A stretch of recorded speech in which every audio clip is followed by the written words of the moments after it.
আসসালামু আলাইকুম ওরহমতুল্লাহ। সুপ্রিয় শিক্ষার্থীবৃন্দ, মেকানিক্যাল ইঞ্জিনিয়ারিং চ্যানেলের পক্ষ থেকে তোমাদের সকলকে জানাচ্ছি আন্তরিক শুভেচ্ছা। এই ভিডিওটা তৈরি করছি দশম শ্রেণীর শিক্ষার্থীদের জন্য। 2025 সালে দশম শ্রেণীর শারীরিক শিক্ষা, স্বাস্থ্যবিজ্ঞান ও খেলাধুলা এই বইটা নিয়ে আজকে আমরা আলোচনা করব। জাতীয় শিক্ষাক্রম ও পাঠ্যপুস্তক বোর্ড কর্তৃক 2013 শিক্ষাবর্ষ থেকে নবম ও দশম শ্রেণীর পাঠ্যপুস্তক রূপে এই বইটা কিন্তু নির্ধারিত করা হয়েছে, যেটা 2025 শিক্ষাবর্ষের জন্য আবার পরিমার্জিত করা হয়েছে। ঠিক আছে, তো যারা এখনও স্কুল থেকে বই সংগ্রহ করতে পারেনি তারা কিন্তু অনলাইন থেকে পিডিএফ ডাউনলোড করে পড়তে পারবে। তো কমেন্টে আমি লিঙ্ক দিয়ে দেবো, সেখান থেকে ভিডিও দেখে যার যে বিষয়ের পিডিএফ দরকার খুব সহজেই তোমরা ডাউনলোড করতে পারবে। এটা তোমাদের বইয়ের সূচিপত্র। খেয়াল করে দেখো, বইটা 2 বছরের জন্য দেওয়া হয়। তোমরা যেহেতু 1 বছর সময় পাচ্ছ, কারণ 2026 সালেই তোমরা এসএসসি পরীক্ষা দিবে, এই কারণে তোমাদের কিন্তু একটা শর্ট সিলেবাস দেওয়া হয়েছে। সেই শর্ট সিলেবাসটা যদিও আগে দিয়েছি, আজকে ভিডিওতে আমি আবার বলে দিচ্ছি। প্রথম অধ্যায়ে তোমাদের পরীক্ষা থাকবে সুস্থ জীবনের জন্য শারীরিক শিক্ষা। দ্বিতীয় অধ্যায়ে শারীরিক সক্ষমতা নেই। তৃতীয় অধ্যায়ে মানসিক স্বাস্থ্য অবসাদ, এটাও তোমাদের নেই। চতুর্থ অধ্যায় স্বাস্থ্যবিজ্ঞান ও স্বাস্থ্যসেবা, এটাও নেই তোমাদের। পঞ্চম অধ্যায় স্বাস্থ্যের জন্য পুষ্টি, এটাও নেই। ষষ্ঠ অধ্যায় রয়েছে মাদকাসক্তি এবং এইডস।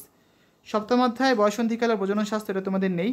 তারপর অষ্টম অধ্যায় দলগত খেলা, এটা তোমাদের রয়েছে। নবম অধ্যায় অ্যাথলেটিক্স ও সাঁতার, এটাও তোমাদের রয়েছে। আর দশম অধ্যায় খেলাধুলা দুর্ঘটনা, এটাও তোমাদের রয়েছে। তাহলে মোট 5টা অধ্যায় রয়েছে, 1, 6, 8, 9 এবং 10। ঠিক আছে, এই 5টা অধ্যায় থেকে তোমাদের কিন্তু এই পুরো বছর পড়ানো হবে। যদি একটা অধ্যায় দেখি আমরা, যেমন প্রথম অধ্যায় সুস্থ জীবনের জন্য শারীরিক শিক্ষা, প্রথমে এই সম্পর্কে 4-5 লাইনের একটা ধারণা দেওয়া হয়েছে, একটা ছবি রয়েছে এবং অধ্যায় শেষে আমরা কি শিখতে পারবো সেটা বলা আছে, যেটা প্রতিটা অধ্যায়ের শুরুতেই কিন্তু দেওয়া রয়েছে। ঠিক আছে, এক একটা অধ্যায় অনেকগুলো পাঠের সমন্বয়ে তৈরি করা। যেমন পাঠ 1-এ রয়েছে শারীরিক শিক্ষা, শারীরিক শিক্ষা সম্পর্কে কয়েকটি প্রাসঙ্গিক সংজ্ঞা, এভাবে করে অনেকগুলো পাঠ নিয়ে এক একটা অধ্যায় তৈরি। এবং এক একটা অধ্যায়ের শেষে কিছু অনুশীলনী থাকবে। অনুশীলনীর প্রথমে থাকবে কিছু বহু নির্বাচনী প্রশ্ন এবং শেষে থাকবে সৃজনশীল প্রশ্ন। তো অনেক ক্ষেত্রে কিন্তু রচনামূলক প্রশ্ন থাকতে পারে। এভাবে করেই মূলত সম্পূর্ণ বইটা কিন্তু সাজানো রয়েছে। শিক্ষার্থীরা, আজকের এই ভিডিওতে আমরা দশম শ্রেণী 2025 সালের শারীরিক শিক্ষা, স্বাস্থ্যবিজ্ঞান ও খেলাধুলা এই বিষয়টা নিয়ে আলোচনা করেছি।